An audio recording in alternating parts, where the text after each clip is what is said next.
Hi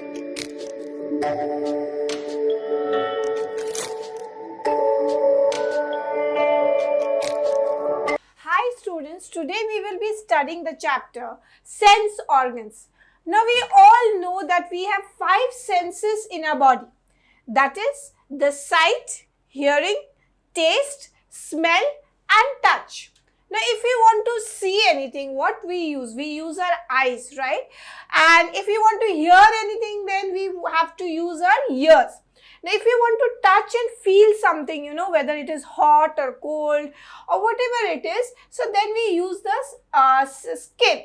And if we have to smell anything, like wherever there is some dirty road in and around you or a garbage, the dirty smell comes inside your nose. So that smell is perceived by the nose. And finally, whenever you taste something, then we use our tongue. So basically, human beings have total of 5 sense organs, okay?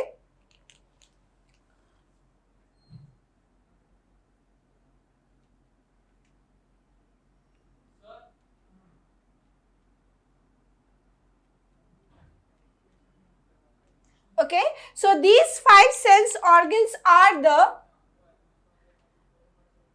eyes, then comes your ears, then is your tongue, then comes your skin, and finally is your nose. Now obviously there will be some mechanics which is behind this sense organs whereby we perceive this total of 5 senses. So these mechanics are actually are controlled by specialized cells which is known as the receptors.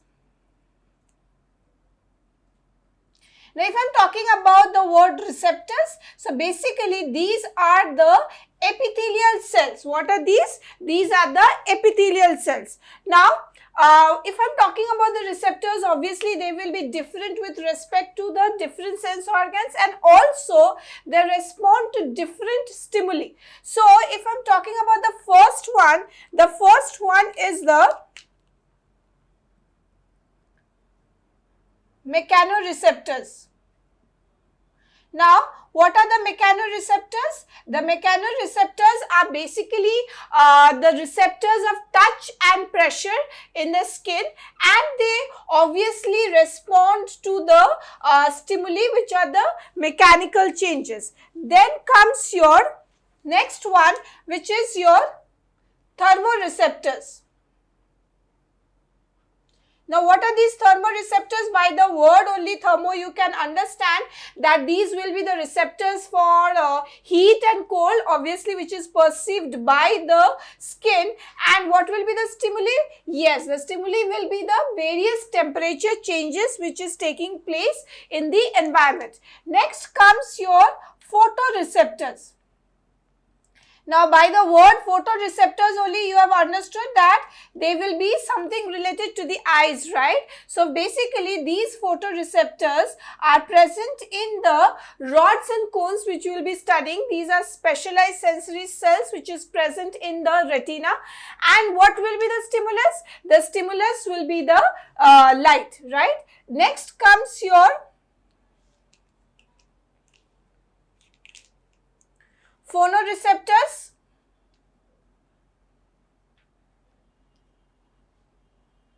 Now, the phonoreceptors are basically the receptors which is present in the ears, and by the word phono you can understand that they are basically the receptors which responds to the stimuli, that is hearing. And the final or the last receptors which is there are your chemoreceptors. Okay, so what are these chemoreceptors?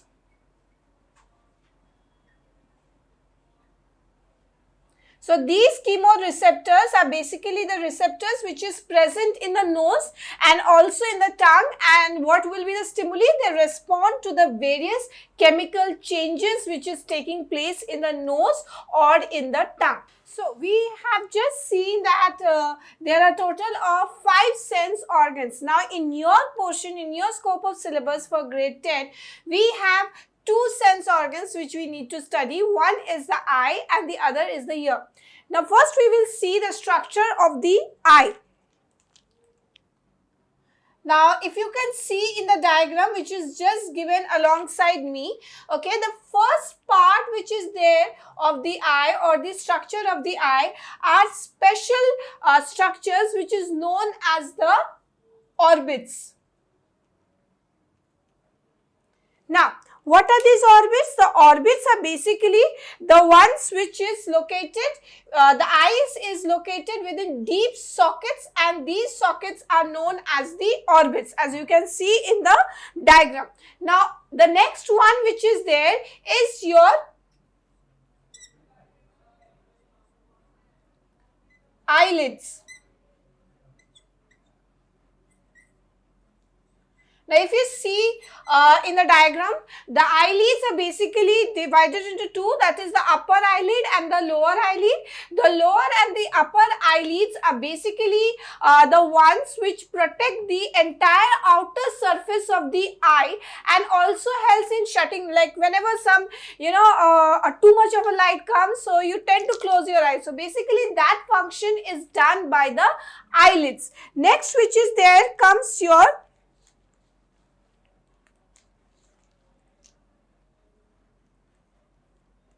tear glands. Now this word which is the tear, it's very much you people are acquainted.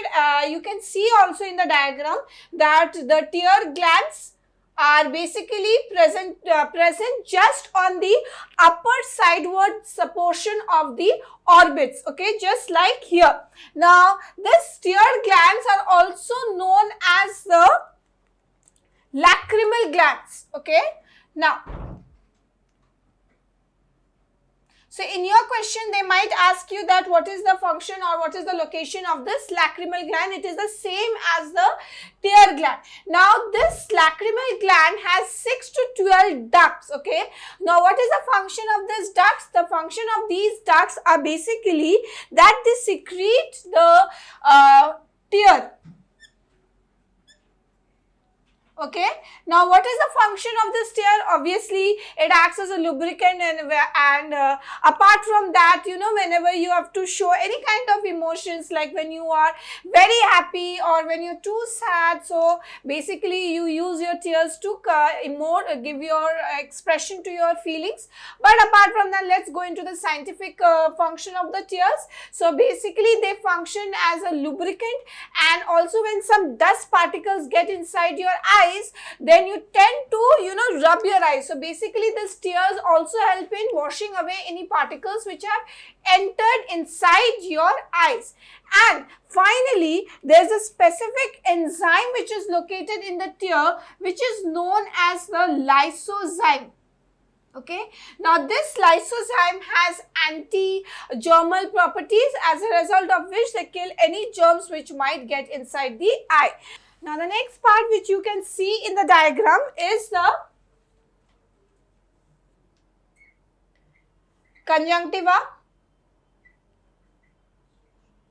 Now, you can see in the diagram also that basically this conjunctiva is covering the entire front part of the eye, okay. Now, you must have seen your classmates, sometimes they have red eyes and they tell that they might be suffering from conjunctivitis. So, basically conjunctivitis is this portion, that is the conjunctiva,